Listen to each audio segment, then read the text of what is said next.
Hi, all. Welcome to Yoke's Live. Well, we had some technical issues, and sorry about that. So that's why it has caused the delay.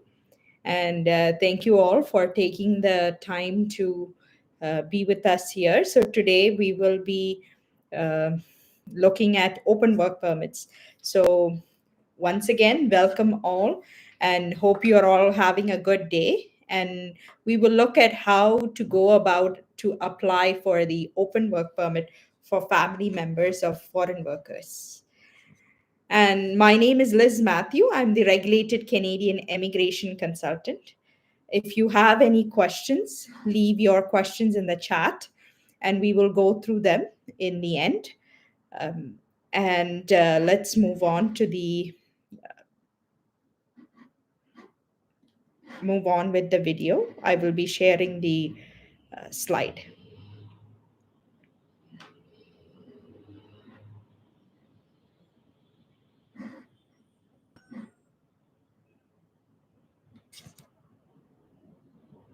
Hopefully it is visible.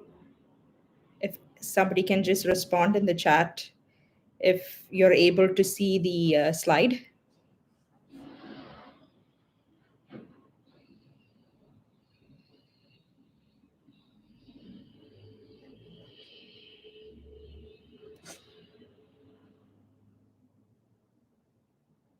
Okay, all right.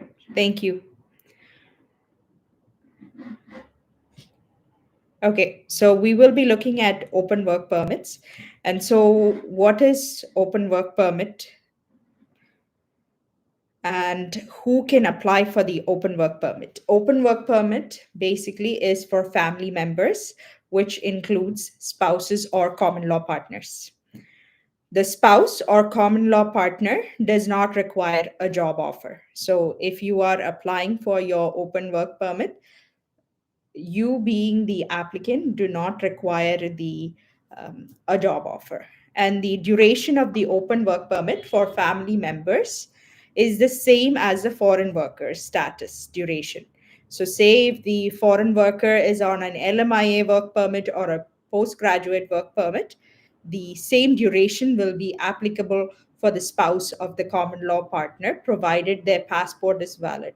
So always Immigration Canada will issue permits only up to your passport validity, and the postgraduate work permit holders do whatever the status duration, the same status duration, the same permit duration expiry date will be there for the spouse or common law partner that's applying for the open work permit.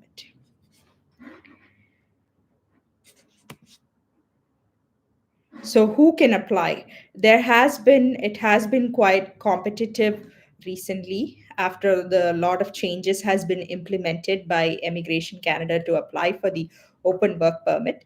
And so that is before January 21st, 2025, things have been a little more, it was to apply for the open work permit, it was more easier in the sense the foreign worker required tier category jobs, and it could be in any tier category, be it 0, 1, 2, 3, 4, or 5 for an open work permit to apply for family members. But as of January 21st, 2025, the focus is shifted, such as the foreign worker in an LMIA work permit or the PGWP holder need to have any skilled occupations in tier 0 or 1.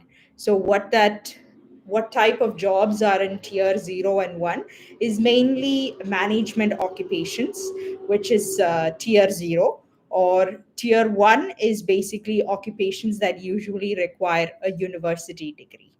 So that is the tier 0 or 1, and it can be any occupations in tier 0 or 1.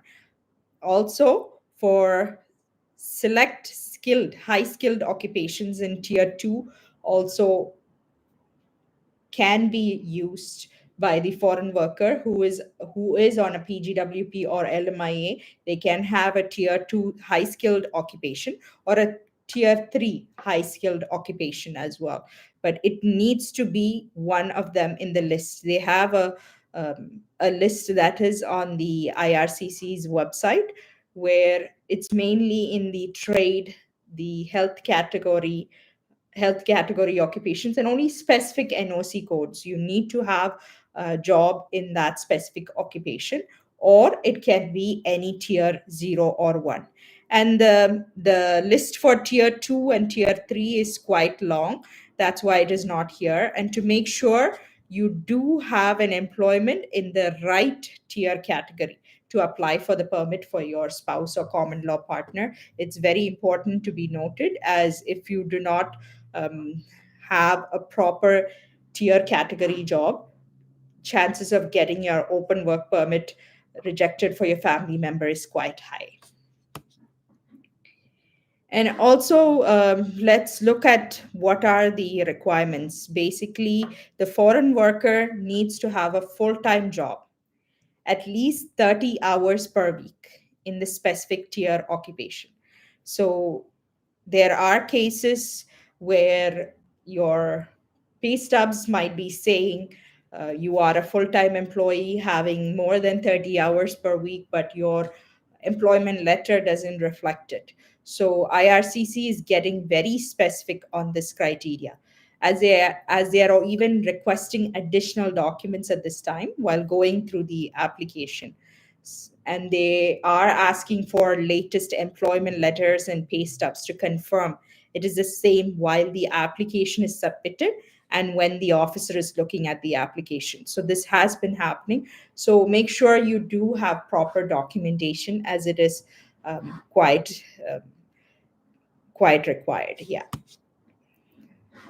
And also the work permit duration for the foreign worker while you apply for your spouse open work permit.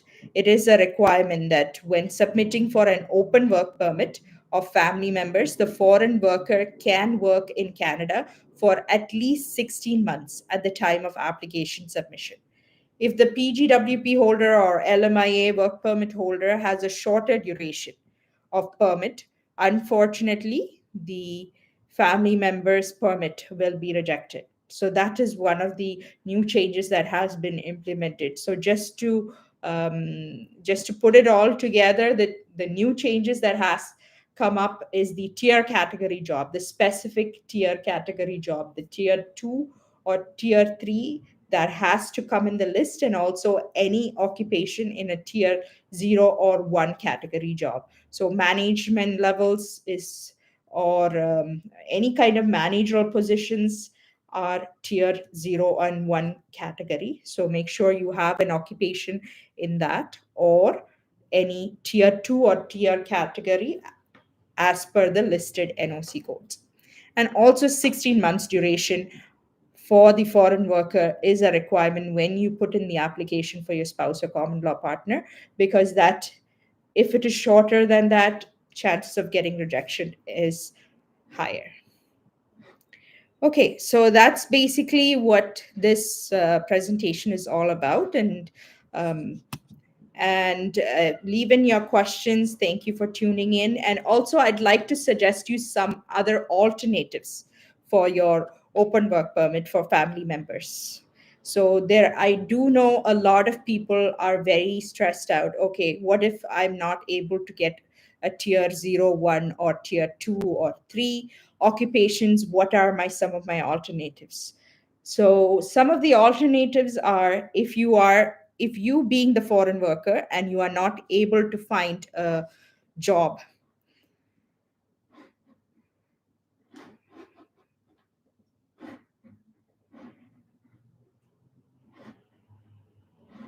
So if you being the foreign worker and you are not able to find a job in the specified tier category, your family member can move to a LMIA based closed work permit, while which will be employer specific, or a visitor record. This will help your family member to be with you in Canada, but will not be able to work. So that is a visitor record is a good alternative, or an LMIA work permit. And IRCC's target has always been to reduce temporary residence in the country, as addressed. And in the end of the day, always make it a point to ensure that your permit is valid at all times, as your permits are your status to stay in the country. And feel free to reach out to us, and we will be happy to help you out. Is there, if there is any questions as addressed, we can always discuss it, or else feel reach out to us later. Thank you all for tuning in.